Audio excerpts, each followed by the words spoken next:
Oh, yeah. Overtime. Good. Good evening, everyone. Welcome to our Board of Education, January 28th, 2025 meeting. May I ask you to please rise for our Pledge of Allegiance? Yes. I pledge allegiance to the flag of the United States of America and to the republic for which it stands, one nation, under God, indivisible, with liberty and justice for all. Okay.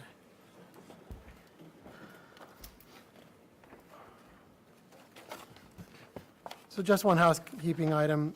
Again, as part of our ongoing commitment for inclusive community engagement, we'd ask that those joining virtually can now email questions, comments to swrboemeeting@k12.newyorkny.us for inclusion during our second public comment period.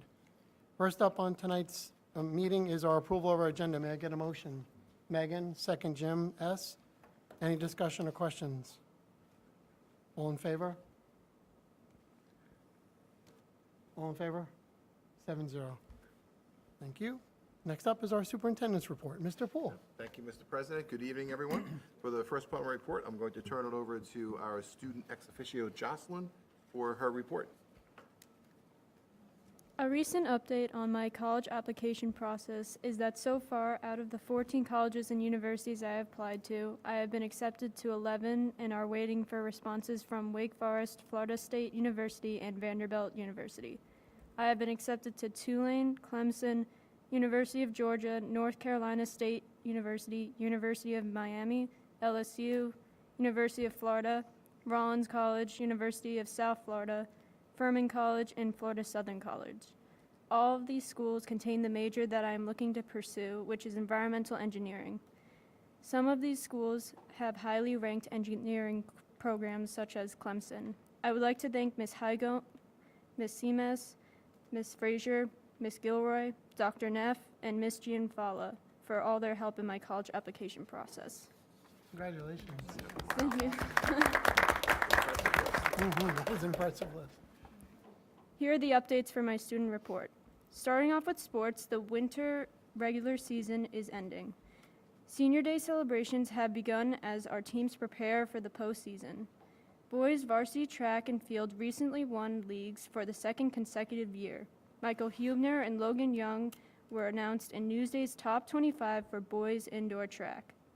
The boys varsity track is preparing for county and state meets.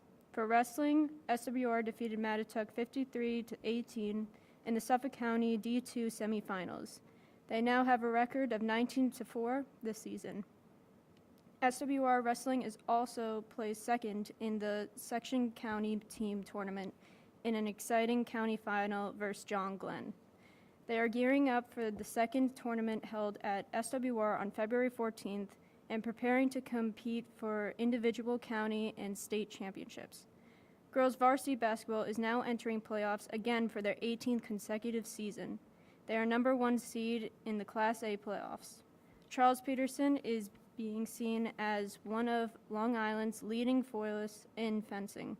And SWR cheer is preparing for the county on February 15th, and national championships are coming up in the next few weeks. Student accomplishments are Eden Hugh entered a short fiction piece into Young Arts, a national writing competition, and was named a winner in the writing fiction category. Also, the Poetry Out Loud event was recently held at the high school. The National Poetry Recitation Contest encourages students to memorize and recite or perform real poems while learning about literary history and contemporary life. Junior Isabel Sherrill took first place with her reading of Rosin Kelly's Oranges. Isabel was a state finalist last year in the competition. Senior Andrew Wicks recited Long Island Sound, a poem by Emma Lazarus. Third place went to sophomore Emily Ingracia for her recitation of Cara Jackson's The World is About to End and My Grandparents Are in Love. All students attended an assembly regarding social media responsibility on Friday, January 24th. The high school Winters Pep Rally took place this past Friday as well. 4 teams of teachers battled in a tournament to win the coveted Spirit Stick. It was a heated contest for the spirit stick between the senior and freshman teams, with the freshman team ultimately winning. The upcoming student production, The Murderous Mansion of Mr. Uno, will be performed February 6th, 7th, and 8th at the middle school auditorium. Lastly, parent-teacher conferences will be taking place on February 12th from 6:30 p.m. to 8:30 p.m. Information regarding signups will be sent home via Parent Square. Thank you. Well done and very, very extensive. So continuing at the middle school student production of Shrek, the junior musical was held over the last weekend. It included a special performance to fifth grade students who are visiting from Wading River for orientation for next year. Students did a great job. Thanks for all the hard work by students and staff. A wonderful time was had by all. The seventh grade class attended a trip to the Cradle of Aviation yesterday. Class was broken into small groups led by an aviation tour guide. Students experienced exciting exhibits and had many hands-on opportunities. Eighth grade math students experienced real-world practical algebra applications with a visit from engineer Mark Love. Mr. Love took students through the process of designing a local traffic intersection with maximum efficiency. Mr. Love was very well received. I hear things became a bit competitive, particularly among the staff members who got involved in the design process, right? Everybody likes the puzzle, right? Engaging, right? At Wading River, fifth graders are hard at work getting ready for the world-famous SRO. It's Alice in Wonderland Junior this year. And then those shows will be held on Wednesday and Thursday, February 5th and 6th. They will also do a special dress rehearsal for the entire building and second graders on Wednesday, February 5th. Fourth and fifth graders also had an informative assembly last week, learning about staying safe online and social media responsibility. And over at Miller Avenue, their annual Super Bowl, like chicken soup, will begin soon. Donations of non-perishable goods will be counted by grade level, and the grade with the most collected soup cans will win extra recess. Tonight, I would be bringing in a can of soup if I was at Miller Avenue. Tonight, we have an excellent technology update by Mr. Esposito and Ms. Nitti. And just a reminder, tomorrow school is closed for students, and Happy New Year to those that are celebrating New Year tomorrow. And that concludes our report. Thank you. Thank you, Mr. Poole. And thank you, Jocelyn, for that great update. Appreciate that very much. Next up is opportunity for board members. Anyone want to share anything? Updates? So the only thing I'll add for the community is if you make mention, or excuse me, if you make note, our strategic plan is now up and viewable on the website. So I want to thank all the committee members, of which some of our board members are part of that. So I wanted to say thank you for the strategic planning. And this basically, for everyone's knowledge, is the next really 5-year plan. Takes us through 2029 and features everything from the profile of a student to the strategic pillars, really the profile of what a graduate will look like at that time. So very proud of this accomplishment, and thanks for all the hard work that our community members have put into this. So just wanted to make mention if you want, take a view of it. And again, it's a great working document to continue with, building off of. Thank you, John. Yep, absolutely. Okay, statements from residents and on agenda items? No? Okay, thank you. We have no, okay, we'll go right down to, I'm going to write down to reports and reviews. Next up will be our information technology update, Mr. Peter Esposito and Ms. Cassandra Nitti. Thank you.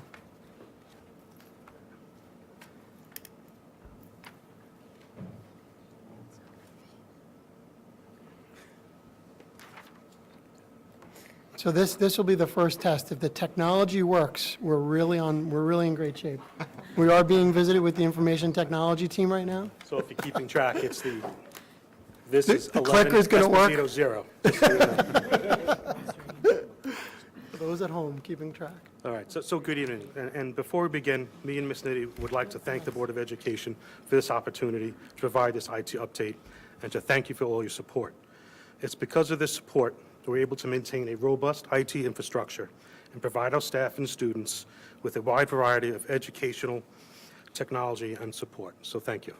Absolutely. The purpose of tonight's presentation is to provide an overview of how the district's IT department supports our district, give an update on planning, implementation, and progress over the past year, showcase technology enhancements for teaching and learning, report on major district-wide IT projects, and outline future IT goals and budget requirements.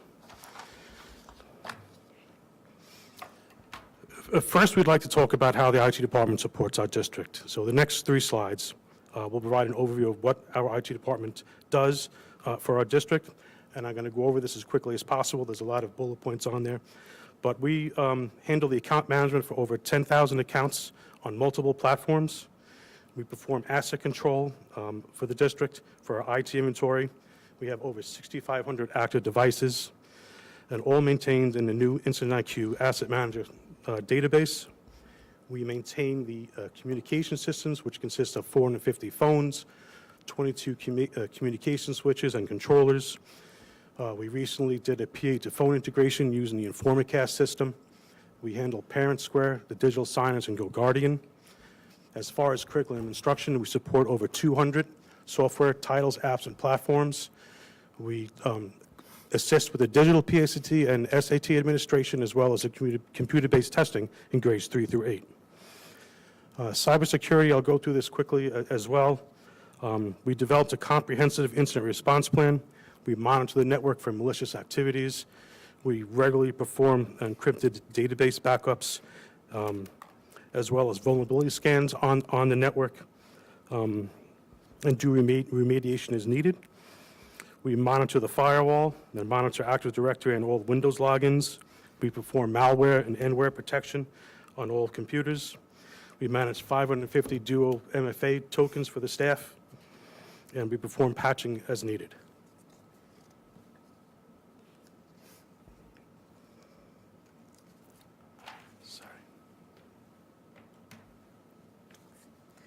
So regarding data privacy, we provide ongoing data and security awareness training, and that helps ensure that all software, programs, and apps fall under New York State Ed Law 2D compliance, and that they're compliant with data privacy and security standards at the state and federal level. This includes maintaining and updating our DPSS inventory tool, which holds all of the signed and up-to-date New York State Ed Law 2D riders and Parents' Bill of Rights, as well as other important information. The IT department also ensures compliance with all New York State and federal data reporting. So this includes submitting accurate data related to, just some of them are student demographics and enrollment, course information, ELL data, special education data, and staff evaluations. In addition to requiring and checking them for accuracy. We also coordinate, collect, and review for accuracy and submit the data as required by federal civil rights data collection. The IT department assists facilities with the building management system integration, and we also manage NutriKid staff and student accounts and the point of sale system. And then as far as instructional hardware, we support all instructional hardware throughout the district, including almost 3,000 Chromebooks, 450 PCs, 200 iPads, 180 interactive flat panels and smart boards, projectors, over 300 printers, 150 laptops, Elmos, 3D printers, makerspace equipment, the laser engravers and cutters, the Cricut, science probes, and as well as the robotics materials.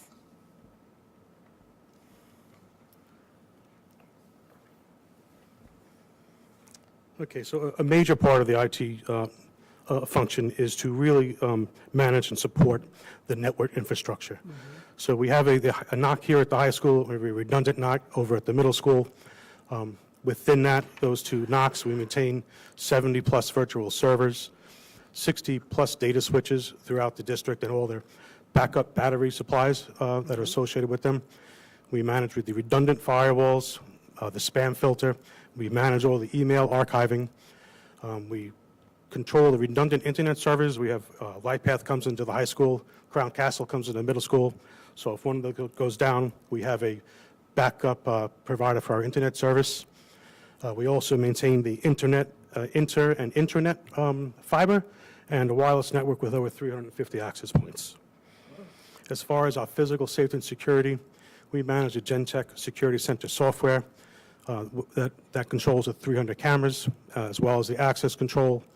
We assist with all the lockdown and lockout strobes and sirens. We manage the scholarship staff and student attendance kiosks and the visitor raptor system that's in each building.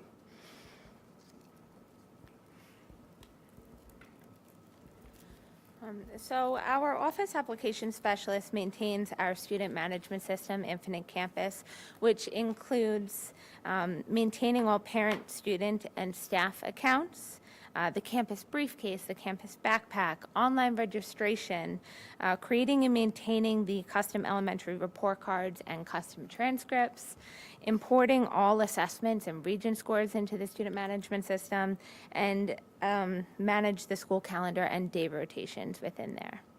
And then lastly, members of the IT department attend and participate in a variety of internal and external committees, such as the District Technology Committee and the Board of Ed Technology Committee, the RIC Tech Directors Meetings, as well as the BOCES Model Schools Advisory Board. There you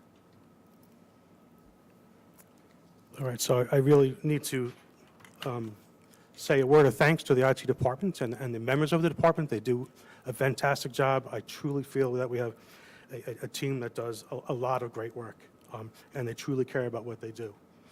So I'm just going to go on real quick. The Director of Technology, myself, the Assistant Director of Technology, Ms. Nitty, a Network and Systems Administrator, Mark Jarek, a Network and Systems Specialist 2 is Joanna Janata, the Senior Network Technician is Rob Martin, the Office Application Specialist is Peter Carew. The Technical Support Aide over at Wading River is Kim DePola. And we have 2 Level 1 technicians that share the time between the high school and middle school. That's Frank Tassone and John McGuire. Again, I just really want to give them a round of applause. Thank you. No, thank them for all they do. A lot going on, obviously, based on what you just shared, Pete. Sorry, Esther. Okay. So one of the most impactful projects that we initiated for the 24-25 school year was working towards ensuring that all large group instructional spaces had new interactive flat panels. So we started with installing 68 new 75-inch tech interactive panels, which included 33 panels at the high school and 35 at the middle school. To ensure the process went smoothly, we coordinated with building principals, directors, and facility staff to promote seamless integration by installing necessary electric outlets and Ethernet drops, and relocating and installing whiteboards to accommodate the new displays. And I do have to say that the custodial and maintenance staff did a fantastic job with rearranging their summer schedules around all of these installations to make sure that the classrooms were ready to go for the first day of school. They were instrumental in making sure that this project happened. So to maximize the effect of the new technology in the classrooms, we organized and delivered professional development for all staff who did receive the new flat panels in their classrooms. We are also working towards ensuring that staff and students have access to up-to-date technology by continuing our 5-year refreshing cycle. So this year we acquired 600 new Chromebooks and are currently in the process of provisioning and distributing those devices. So this slide shows an example of the new interactive flat panels. On the left, you'll see, you'll see one on a motorized mount that is adjustable for height. So if we need to adjust it for students, teachers, how they're viewing it, that is something that that mount can do. And then on the right-hand side, you'll see a flat panel that is wall-mounted.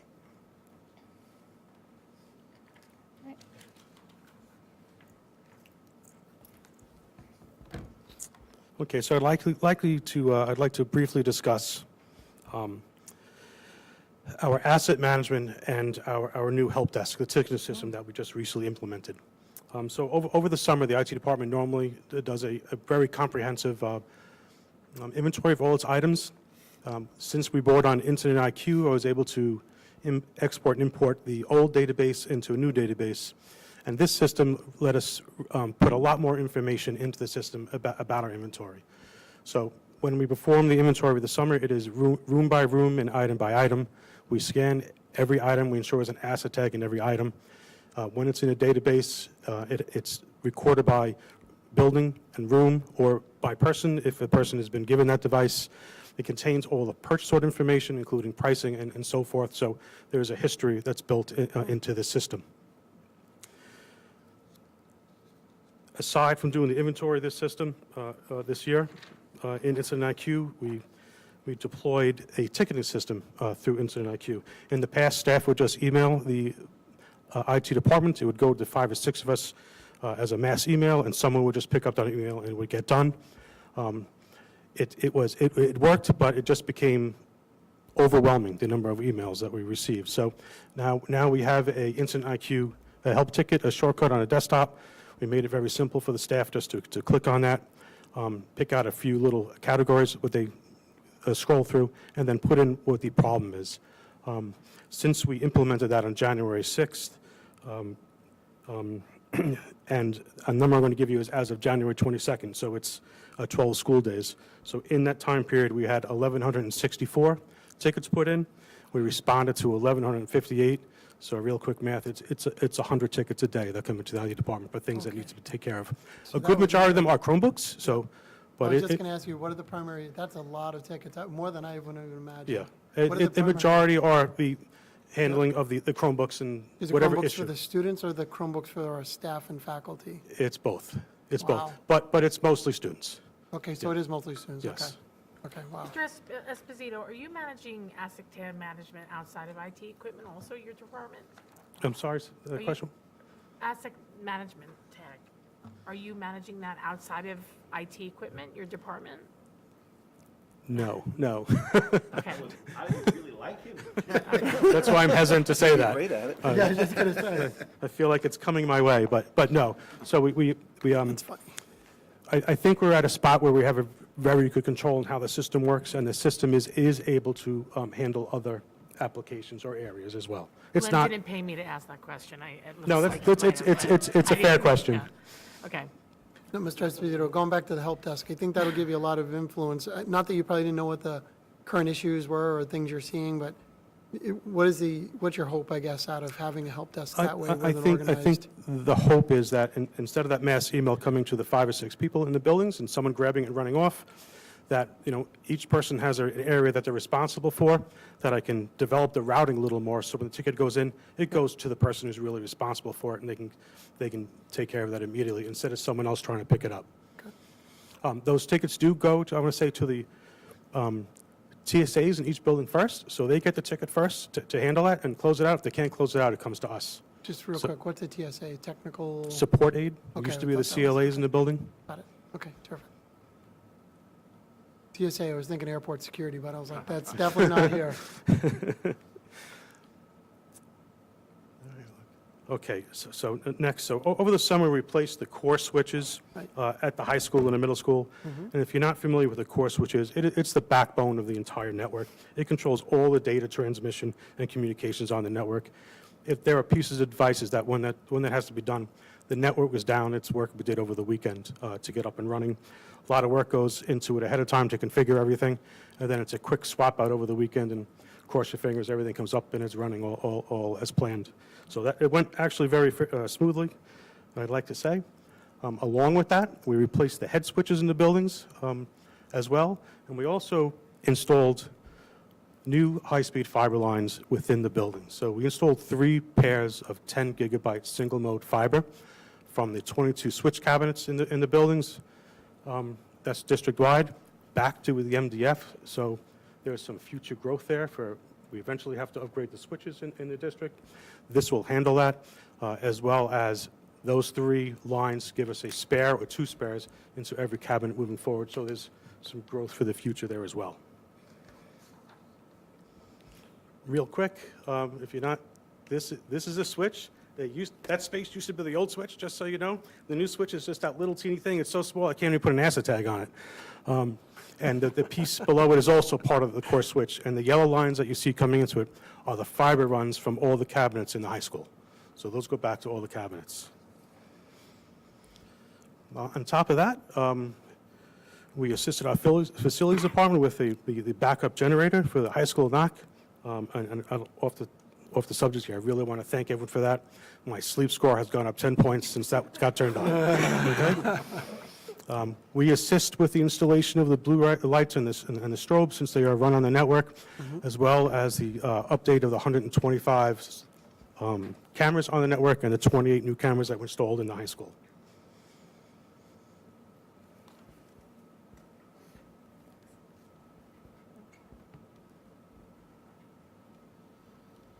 So at the end of last school year, the IT team became aware of a potential damage to the fiber lines between the high school and the middle school. So after working with a local vendor, the damage was located and a new 48-pair fiber line was installed from the middle school building through the parking lot and then all the way up to 25A and Randall Road. So this continuous fiber line let us bypass the existing damaged fiber line as well as the damaged splice boxes that were on the line. So these photos show some of the initial damage to the vaults at the middle school as well as some of the work done by the vendor to help locate the damage. So you see this is when they had pulled one of the vaults out. What caused the damage? We're not certain what caused the damage. The vaults were Yeah. buried, so they weren't viewable, and it is at the end of the paved road, so we're not quite sure, but it looked, it collapsed in on itself. That's what ultimately caused the crimp in the fiber line. You can see it there in the bottom of the picture. That's where the damage was. So their wiring is like a direct burial, it's not in a conduit previously? So, all right, so I'll give you a little bit of a story, because I actually like doing this part. So, we detected our backups weren't working over the network correctly back and forth. We replaced some hardware. Yes, the problem was still there. I called the vendor in. The best they can do is put their device on the end of a fiber line and shoot out a signal on there, and we knew that the damage was 300 and something feet from the school. Our first initial guess, since we couldn't see the vaults, was that the damage was up by the gate. That's the only thing that we think would interfere with that. What the hard part is, even though they tell you 380 feet out, as you can see, when you dig up a vault, there's usually 50 or 75 feet of a loop in there. There was 3 vaults that we ultimately dug up. So when it comes into the vault, it's just in the vault. The next, you can see in the middle picture, there is conduit that was running through there as well. But we found when they went to rod and rope and get a line through to pull the fiber line, the rod was hitting something. So they had to dig up the conduit, and what happened, the conduit had split in location, so the conduit didn't line up. So they were hitting the dirt. So it took quite a bit of work to find not damage to the fiber line, but to the conduit to run the new fiber line. So they repaired all that, they put in new vaults, all the vaults are exposed nicely. They did a fantastic job. So there's this shows a close-up of some of the damage of the conduit that was in the ground. So you'll see over here the split conduit. And then at the bottom, it shows some of the new vaults that the vendor put in. So this is just an example of the interior of one of the splice boxes that were then replaced. This was damaged by the building and as well as up on the lines on the telephone, on the poles. So we bypassed all those and ran the line all the way to the end of 25A and Randall Road at the vault up there.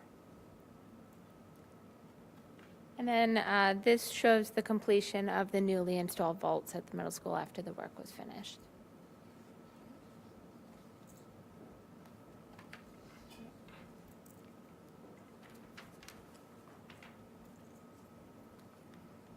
Okay, just going to touch briefly again a little bit on cybersecurity. I know I touched that in the first couple of slides.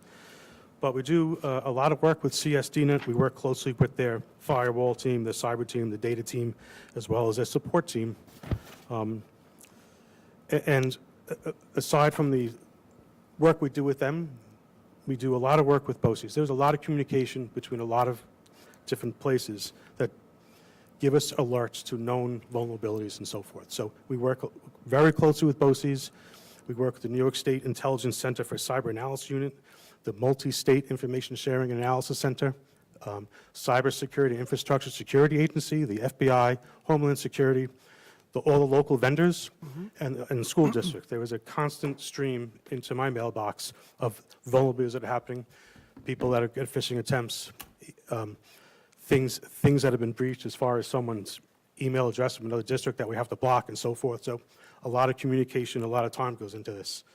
And as well as a lot of time into updating and patching the vulnerabilities as we get them, and perform backups on an ongoing basis, and we do vulnerability scans internally and through third parties to test our threat surface from the outside. Mr. Esposito, the recent ones that we're seeing in the news that are reported on school districts, what are the things that you're seeing, or any trends that district should be aware of or that you're involved in? That Yeah. typically it's because someone has their credentials breached through a phishing attempt or something as such. Okay. And we're going to touch on that briefly. So some of the other steps we've taken recently include we created a secure but very limited wireless network for the digital SATs and PSATs, so we can house them here. We have a continued emphasis on the user account rights management, and we try to enforce a least restrictive privilege to balance the security and accessibility. We successfully updated the district's incident response plan to reflect the latest cybersecurity best practices. We partnered with Artemis to conduct a comprehensive incident response plan tabletop exercise with all the district administrators over the summer.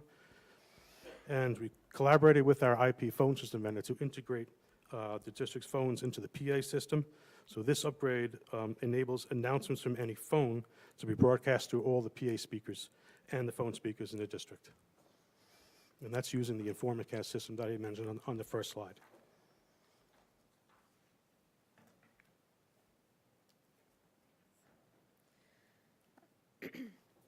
So 36% of all data breaches in the United States are caused by phishing attacks. And statistically, individuals who work for educational institutions are most likely to open a phishing email. Additionally, new staff are more likely to click on phishing links, highlighting the ongoing need for targeted training. So just a little bit of data from our phishing partner KnowBe4. Here in district, between December 15th and January 15th, employees reported 3,889 phishing emails. Of these, 2,369 were simulated by KnowBe4, while 39%, which is 1,520, were legitimate phishing attempts. Due to our work and continuous training, the district's current phish-prone average is 2.5%, which is significantly lower than the industry average of 5.2%. And referencing the districts on Long Island that have recently experienced data breaches, that was through their student management system. And while, of course, the information that's been provided is minimal, they have let districts know that it was because of an employee's credentials were hacked from a phishing email. Got it. So knowing that we're receiving that many phishing email reports that you all are from the IT, do we have a safe sender list that we just use as a district so that, because it's, I don't know how many emails come through, but that seems like a lot. I don't know what's normal, but it seems like an awful lot. So as emails come in, and so these are all reported. When they're reported, there are a couple things that happen. First is KnowBe4 then takes that template of that phishing email, and then they create a false attempt, and then they use that to help train the staff. Second, this also goes to our cybersecurity team over at CSDNet. They do have the ability to see the emails that are being reported as phishing. Additionally, in-house, our network system administrator and senior network technician will go through and they will block certain email addresses or domains depending on the hits that we're receiving. So I was just going to say, of the 3,000, not to interrupt you, but How many are we, so we're blocking a lot of these, I assume, after that? We're going in and blocking them? Yes, most of the time, yes. Sometimes people will take a spam email and will report it as a phishing email when it's not a legitimate phishing attempt. However, the data that was pulled was also during the holidays, which also shows an influx in phishing attempts course. because of people buying things and a lot of Amazon pickups and things like that. What happens if an employee clicks on a know before email?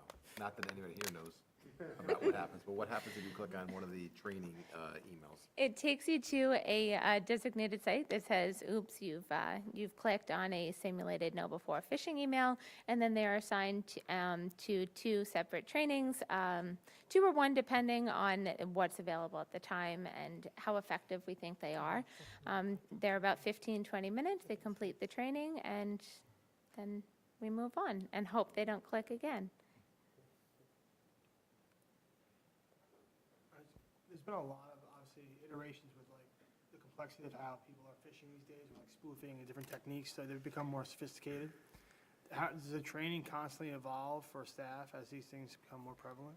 So the Know Before platform allows us to really select what's going to be most meaningful and impactful for our district. So each time that we set up a new campaign, I sit with our network systems administrator, and we go through and decide what's going to be the most impactful at that time based off of what the employees are clicking on.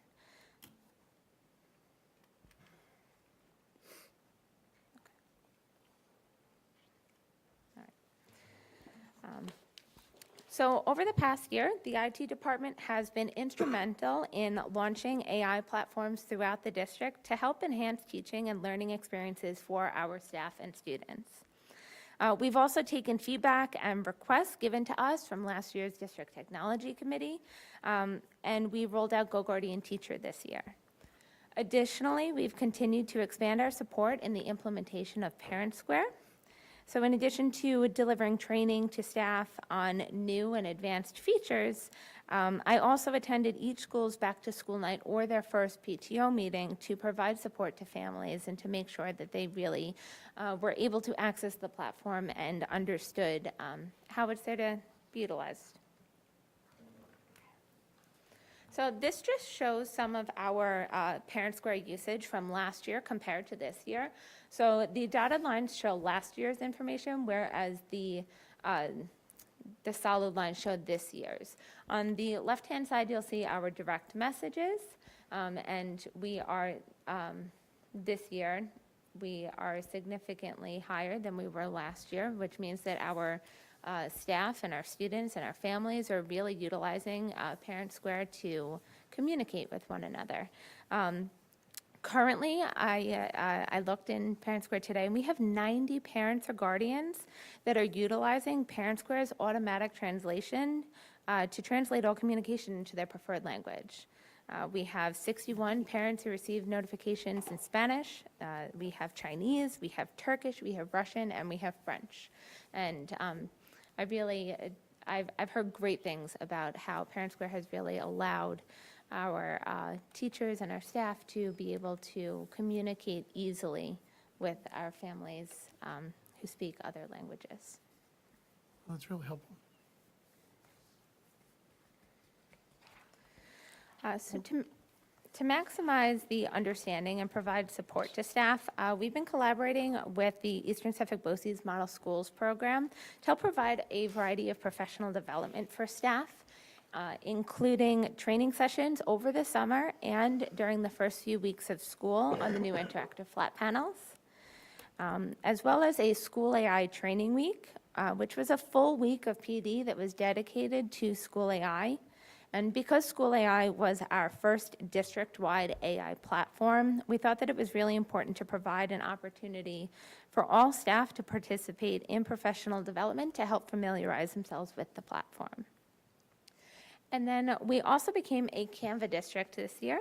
So in addition to upcoming PD to support teaching and learning, we also provided professional development to clerical staff. It was highly successful. and it was specifically tailored to our clerical staff. And after the professional development, there were requests for additional sessions due to its popularity. Ms. Nudi, can you remind us, what is Canva used for someone that doesn't know? Yeah, so Canva can be used for a variety of things. It can be used, it's mainly like for publishing or creating visuals, graphics. However, over the past year, it has definitely expanded a lot more. They now have a whiteboard feature that allows interaction between students and teachers. It automatically translates presentations, posts, PDFs, anything that you might need to put into Parent Square, it'll translate that for you. You can create worksheets. It allows you to create different presentations, forms. It's really a wide variety of just resources. Yeah, that's great. Yeah, didn't know. Thank you. You're welcome. Cool. So as always, data privacy and security are a top priority for us. And so during the September Superintendent's Conference Day, we provided a whole district data privacy and security training to ensure compliance and awareness among all staff. In November, we also provided sessions for both teachers and clerical staff to allow them to explore available AI platforms. We're currently in the process of continuing our collaboration with model schools to provide training on GoGuardian Teacher, with the sessions at the middle school occurring last week, and then the sessions at the high school coming in the beginning of February. And then outside of our upcoming Superintendent's Conference Day this March, we have additional professional development opportunities for staff that focus on topics that were requested by staff. So we have a Canva Week coming for teachers, and then we also have a Google Drive organization planned for teachers in grades 9 through 12. Cassandra, is that driven by the end of year digital organization? Is that driven by the work that we're going to do with Portrait of a Graduate? Or it's just? No, so this was something that was requested by teachers. They asked for professional development during Regents Week when they're not proctoring or testing. They really want to utilize that time to get the most out of their, just the most out of their day. And they want to be able to plan for next year and to help really set that and get things in place for the upcoming school year. Okay.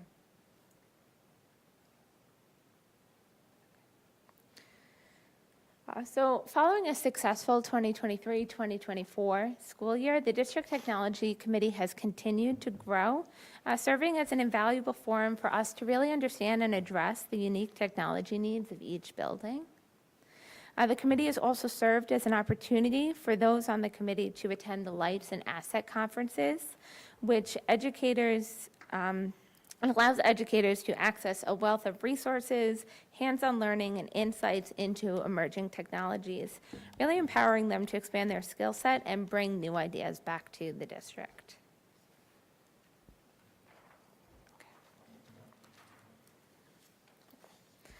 So as we continue to look forward towards the completion of our interactive flat panel project, we're currently collaborating with TEQ or Tech to complete an on-site survey for 23 Wading River classrooms. And then once these surveys are completed, the installation of the interactive flat panel displays across all district whole group instructional spaces will be completed.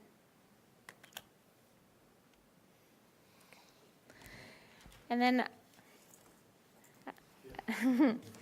I'd like to Bright take lights, I a like the moment topic. to highlight not only the collective accomplishments of our department over the past year, but also the extraordinary contributions of two members of our IT department. So both Peter Esposito and Kimberly DePaula have been honored with the Bright Light Award. Peter last January in 2024, and Kim this past January, just last week. So this prestigious recognition celebrates individuals who exemplified outstanding innovation and integration of technology within their educational communities. Their dedication to improving how we use technology to enhance learning has had a lasting impact, and I'm proud to have them as a part of our team. So thank you, Peter, for your exceptional leadership, dedication, and expertise in advancing technology to enhance education. Your efforts have left a lasting impact on the learning experience for all. And then we have...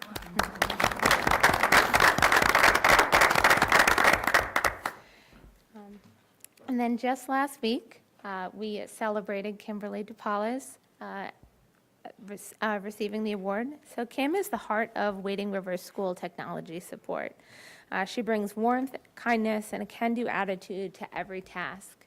Her dedication to keeping technology running smoothly, assisting staff and students with their tech needs, and going above and beyond her responsibilities makes her an invaluable part of our school community. And her positivity and commitment inspire everyone around her. If I could have 10 Kims, I would take it. Congratulations.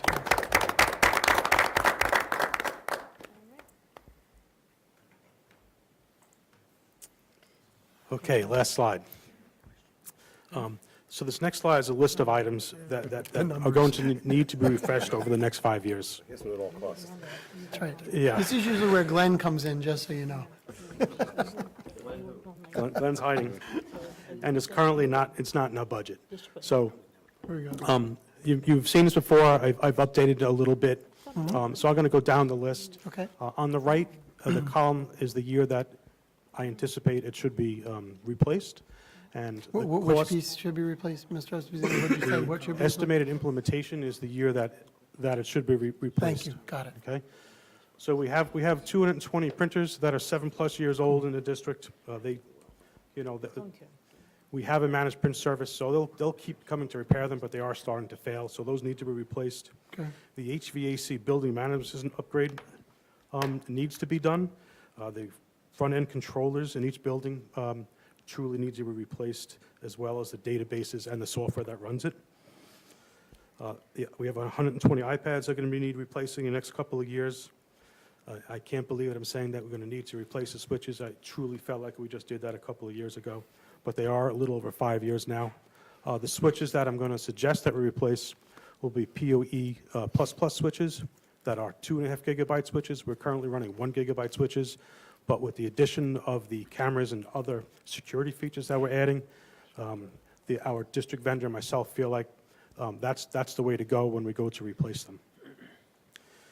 As well as all the battery backups for all those devices. There are about 75 of those running in the district.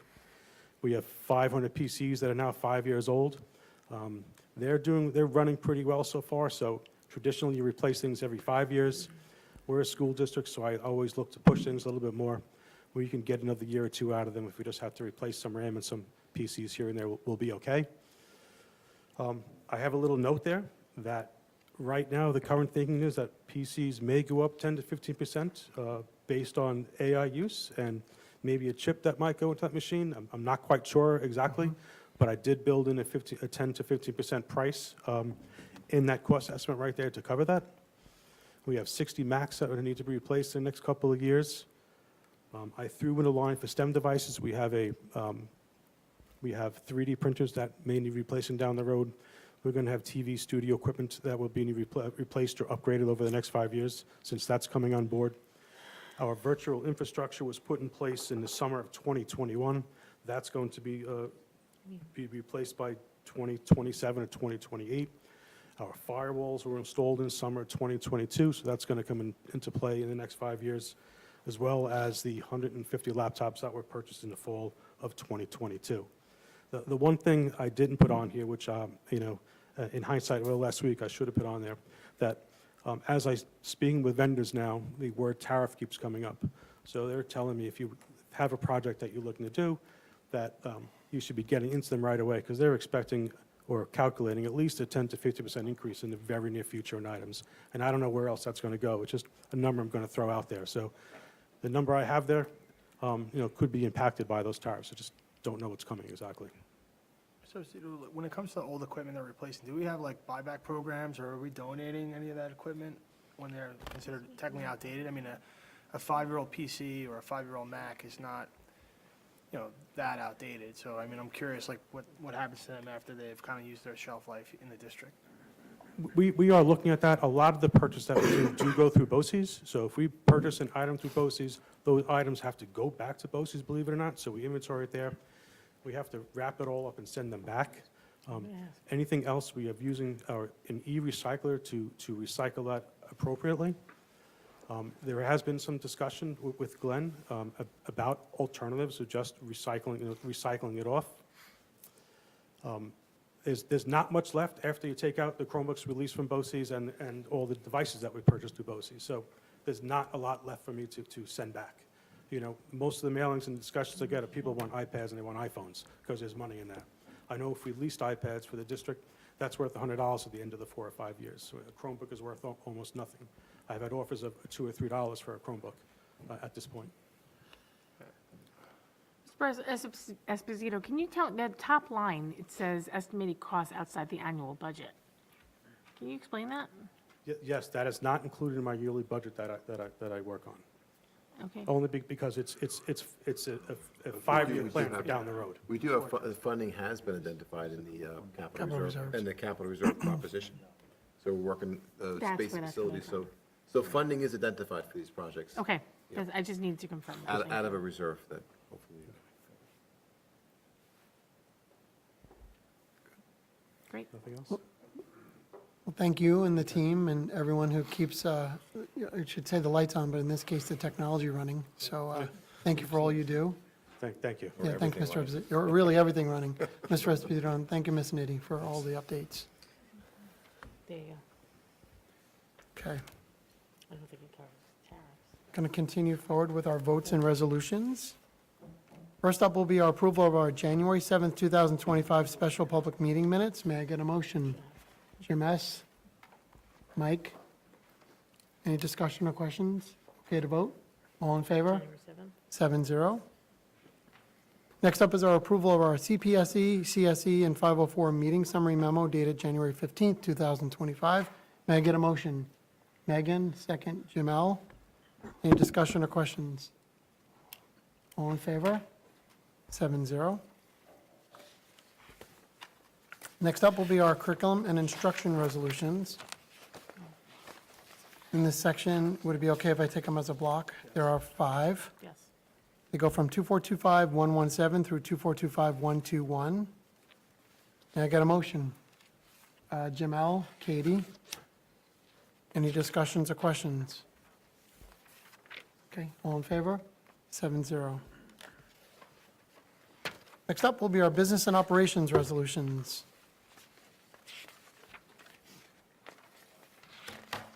There are 5 of these. They go from 2425-122 to 2425-126. Is it okay if I take them as a block? Okay. May I get a motion? Henry, second. Katie. Any discussion or questions? All in favor? 7-0. Next up will be our personnel. May I get a motion? Jim S., Megan. All in favor? 7-0. Okay. Ms. Kirsch, any communications? None. The only other discussion item that we need to have was our draft of the 2025-2026 school calendar. Can't believe we're talking about that already.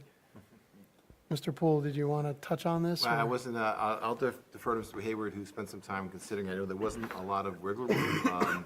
You know, if the board is okay with this draft calendar, we'll get it on the next meeting for approval. The sooner it's approved, we'll start creating a calendar for next year. But Brian, if you want to share a little about the calendar development?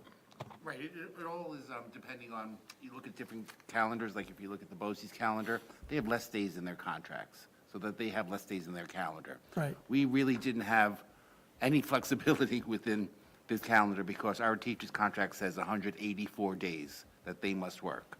So that's why we have the 181 instructional days and 3 conference days. So that fit nicely between, you know, Labor Day and the end of the school year. The only other thing we've noticed in some of the districts, especially like Warren, Nassau, and some of the districts out here, is some different holidays. that they're adding to their calendars. The only one that we're required to add to is Lunar New Year. That was implemented for last year, starting this year. But next year, it's not even an issue because it falls during President's Week. We're closed already. So otherwise, we don't have those other holidays that some of the other districts have. Other than those differences, we're pretty much the same as most of the other districts. I just had a question about the second, there, I noticed, I think I might not be reading this properly, but, so September 3rd, 2nd and 3rd are Superintendent, yeah. superintendent conference day, but I did notice 2 additional. So November 4th. No, Okay. I'll correct that. The first Okay. should be the first day for teachers. Got The it. third is the first day for students. Okay, so the 3rd will come out of brackets? Right. In the It's next- supposed to be other Got it, brackets. okay. Yeah. I'll no, fix it's that. It's right, Brian. I think on it, right? No, it just shouldn't have brackets It around it. Oh, I shows see. superintendent's conference day. Yeah, all right. So it's right here, it's just not right on. Right. Got it, I was not sure which was correct. Mr. Hayward, does this calendar identify parent-teacher conference days and things like that? No. Okay, so That's that's not done at a decided later until, date? that's decided later in the year, like in Okay. May. Thank when you. we- Yeah, when once we put adopted, the- we'll get to work on that and put it in the online district calendar, but those actually will go on. We rolled out this year a PDF printable calendar. Those will get onto that as well. Those are pretty set. Okay, thank you. I do get asked by parents sometimes still, with snow emergency days and the idea of doing remote learning. So, yeah, I know we talked about that, am I on? I know we talked about that years ago, but I guess, where is the district in terms of using remote learning in lieu of snow days? So the first and second snow day contractually is no change to the calendar, so teachers will be off as well, as students along the way. We do have a remote learning addendum to a district-wide safety plan, which would pretty much follow the COVID-19 remote learning sort of plan that we had in place for that year. But as far as considering whether or not we had a third snow day, whether we would take the March 18th Superintendent's Conference Day away next year and instead have remote learning, that could be, a possibility. I think before I made that decision, I would want to fully test our capacity to deliver high-quality remote learning, make sure that everything's up and running and do a test. But we could certainly conduct a test and make sure that we're at the ready for that. And that could be a consideration in the future after the first 2 snow days, which are contractual. Okay, thank you for that. You're welcome. Okay, very good. So the adoption of the calendar We'll- looks pretty good, 25, 26. It'll be on So next we'll put it on for the next agenda for adoption. Great. Thank you. Sounds good. Okay. Moving along. So do we have additional comments from residents? Yes, we have one resident here. Can you please come up to the podium?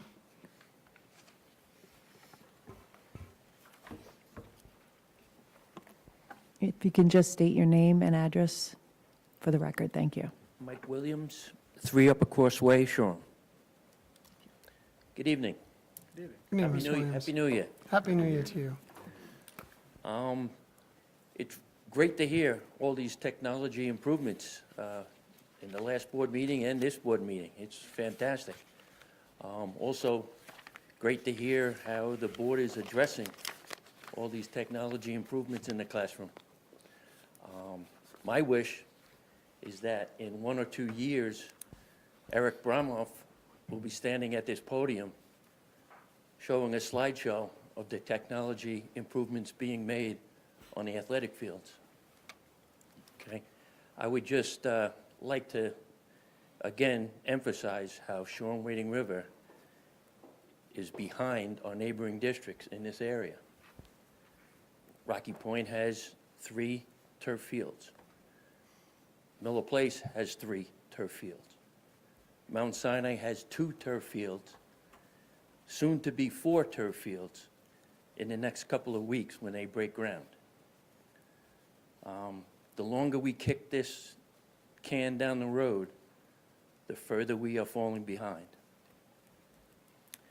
I would just like to get an update on the additional turf field proposals and see if progress is being made to bring this up as a proposition this May. I would like to also make you aware, I'm sure many of you know this already, the petition supporting this has grown from 300 to nearly 600 residents since the last board meeting. It has become a very important issue in our community. There are two letters that were sent to the Community Journal in the last month or two opposing this proposal. Both of them, I might add, by the same individual. And I just want to make you aware that I sent a letter to the Community Journal newspaper today, in response to his letter, because there were several statements in these letters that were not true. So again, I'd just like to get an update. I want to see where we are with this. And the community is really making this a pretty important issue. It's time for us to move. We've been talking about this for years. You know, it's going to take a little while. I said, well, if we don't start now, we're going to be starting 2 years from now, and we'll be hearing the same reasoning. So can somebody please give me an update, see where we have to go with this? And So first and foremost, Mr. Williams, thank you again for always your advocacy and what you do on behalf of the student athletes over at the baseball field. I think that doesn't go unnoticed by anyone on this of the group here first. Second, the advocacy for student athletes in general. Thank you, Tom. You're welcome. I think you had the opportunity to attend the Space and Facilities Committee meeting. I did, sir. To see how things work. The recommendations from the Space and Facilities Committee meeting indicated for the board, they're an advisory group. They're not the end-all, be-all. The board obviously weighs in and makes decisions, and we're about to enter the whole budget planning process as that goes. But it was clear from that committee meeting, they made recommendations to the board to accept certain things, which include, Mr. Esposito just discussed it tonight, the little over $2 million from the capital reserve to make investments into technology. The replacement of the existing turf field is also obviously up for consideration and something that was recommended. I'm forgetting a few off the top of my head, Mr. Poole, right? Yeah, So I there- do Waiting over remember those, windows, there were 4 items ceilings and lights. that Correct. the president did. So the put out capital for- was ultimately, the capital that we have set aside for projects has been identified, and those are the things that we're going to pursue. In terms of the. Now, I bond- understand if it's coming out of the capital reserve, Yep, that is not an increase to the taxpayer, correct? that's correct. Okay, It's using funds that we have set aside. correct. That's correct. So those reserves are basically allocated for. There was discussion, and I think where we left off with the space and facilities is during the next meeting, is to sit down and look at the priorities again over the BCS, which is our building condition survey, and see what other items are still outstanding and what requires work. And how could that work be identified, whether it's through the proposed 2025 capital reserve, which would be a new reserve that would be put up for voter approval this spring. Correct me, Mr. Curie, if I have that wrong. You're correct. Okay. And then in addition, the Space and Facilities Committee would look over things like a turf field or other projects. We didn't arrive at that during this current, if you will, go around. And I think the board is very conscious of the community, what would we consider survey, if you will, or Petition? The petition, thank you. I couldn't think of the word. Thank you, Megan. So we're very aware of that. We're constrained by certain things. And what I would encourage you to do is continue with other people who are advocating for it to come to the upcoming, we'll begin the budget planning process on February 11th to see the district's expenses, revenues, to see where the district resides. The governor just released the first initial budget runs. Our district, from a foundation aid standpoint, was pretty much down 1.2%, I think, Jerry, right, at this point? Overall aid is down about 1% overall. Okay. Foundation aid is up slightly, but overall aid is down. So with what we have, Mr. Williams, we're making decisions based on that right now. And the administration makes recommendations, the board has views and puts its input in. So I'd encourage you to be a participant as you've been and continue to show up and give us feedback on where we're spending money. That's how I think about it. Anyone else from the board have any other views?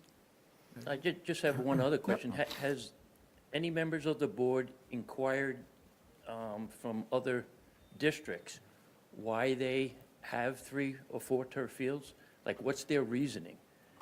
And, maybe they're seeing something that we're not. I don't know. So this is my opinion strictly, is they put up different voter-approved resolutions, either bond proposals, propositions to spend money in that area, Mr. Williams. Not, also the budget that those districts receive is made up of much different aid calculations, and whether it's taxpayer-funded or state-funded, if you will. I don't know if anyone else wants to take Mr. Curie, quick question. When you package capital work and a district has, let's say, a 78% state aid reimbursement, if you package it with instructional spaces, are they getting that reimbursement on a turf field? They are, yes. Okay, so one of the things I want to point out is that our reimbursement is nothing close to like a Mount Sinai, if you will, which is 78%. So for And them, what designates that? That's a very complicated formula done by the State Education Department. We are building a ratio of between 32 and 34%, and that has been here since prior to 2006. In order for New York State to even consider to change that, that would basically make New York State say, hypothetically speaking, Mount Sinai should not be a 78% district. They should be a 70% district. Give us their 8%. And we're a 38% district? We are 32 to 34, sir. And Mount Sinai 78? Yes, sir. yeah, I hear you. How does that, I- I don't get that. But I think that's a very important component to everyone's understanding that for every dollar another district spends, they could earn something greater than what we earn here. We have been very conscientious to date, doing approximately $100 million worth of capital projects. Each and every one of them voter supported, developed, approved, and that all brought back aid to this district. So work continues to get finished here. In this current state, it is done by the Capital Reserve. As they had mentioned earlier, the 2025 Capital Reserve will hopefully be on the May ballot. Hopefully, the voters support it, allowing us to begin to save additional funds so that we could again go back out to the voters in order to ask them, in order to do further improvements here, in order to generate aid. Well, it was discussed at the last 2 meetings that it would probably be a $5 million bond that would need to be secured for something like this. And only half of that would be designated to turf fields. And then the other $2.5 million would be used for improvements that the district decided, needs to be done. So if it's a $5 million bond, you explained that it was a $43 increase for the $43 increase for the taxpayer per year. Is that correct? I am not objecting to what I shared back at the previous meeting, sir. Okay, You of all people know me. Okay. I had And- said that value, that is an accurate value. And being a retired math teacher, that's $3.58 a month. I'm aware of that. So we're not talking a ton right here. Okay. Tom, when is the next Space and Facilities meeting? We can Actually, start I some of these actually don't know that conversations, answer off the top of my head. Do we know when that's on the calendar? I don't even know what date that That's is. scheduled? I'm sure we scheduled. I honestly do not know that. Sorry. I We can definitely need to get you get that that tomorrow. scheduled. Okay. Mr. Williams, thank you again. Thank you, gentlemen. Yep, of course. And ladies. Thank you. Thank you. Thank you very much. Okay, so tonight I'd like to take a motion to adjourn the meeting and go into executive session, and for the reasons of personal matters related to a particular person or corporation, the medical, financial credit, or employment history of a particular person or corporation, or matters leading to the appointment, employment, promotion, demotion, discipline, suspension, dismissal, or removal of a particular person or corporation. May I get a motion? First Katie, second Jamel. All in favor? 7-0. Thank you, everyone. Good night.